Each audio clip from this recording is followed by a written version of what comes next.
Yo, Brian here.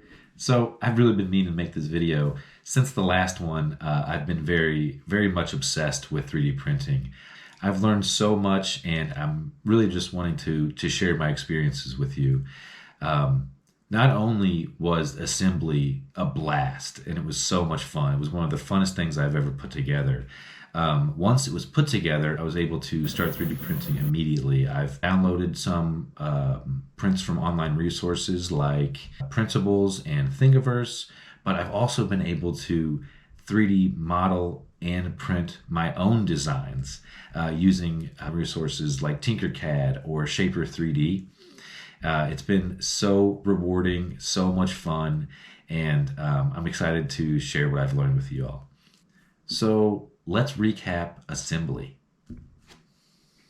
Like I said, assembly was a blast. Like, it was so much fun. The online user forums, though, were my saving grace. Without those, I would have had an unbelievably hard time. So please use the online forums. Actually, here's a look at my setup just so you can have an idea of what I was working with. As you can see, I've got the user forums on my iPad right there.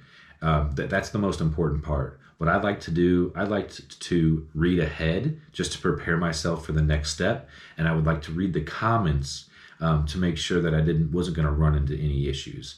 The comments were very active and they gave me a really good understanding of what I was getting myself into with each step.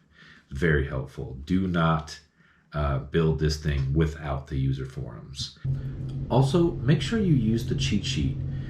With the kit, they'll give you a printout. On that printout will be a list of each piece that comes in the kit, and it will have the actual size of each piece.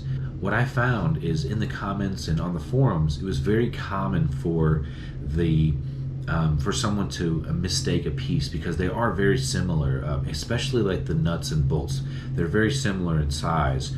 And so if you have the cheat sheet and you use it for each piece just to ensure you're using the right size piece, that'll make sure you don't use the wrong piece and end up with a problem at the end. There are 3 points that I would like to make.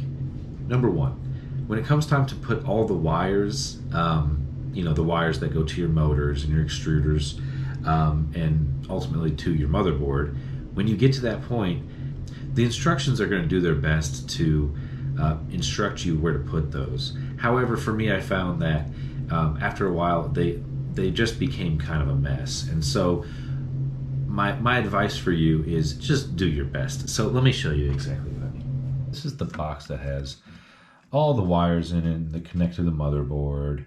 Just do your best to put them in there, the most organized you can. Just crease, crumple, cram. You'll do fine. Number 2 is, what is number 2? Number 2, when I first ran the calibration test, so when I first got it completely assembled and I ran the calibration test, it failed. It said something about improper pulley system or something like that. And so I was a little concerned. So I just turned it off, turned it back on, ran the calibration test again, and it was just fine. So I guess my advice to you is, if at first you try to run the self-guided test and it fails, just maybe try powering it off and powering it back on. And number 3, make sure you have plenty of room when you start it up. I made the mistake of having it too close to a wall, and when it started its calibration test, it ran into the wall and crashed. And it could have been really bad because it hit the heating element in the back. Let me show you. Right here is the heating element, and the bed will actually move pretty far back. So you just want to make sure that it's got enough room to go back and forth easily. I really hope this was helpful for somebody, anybody at all. Thank you so much for watching. Bye. Yo, Brian.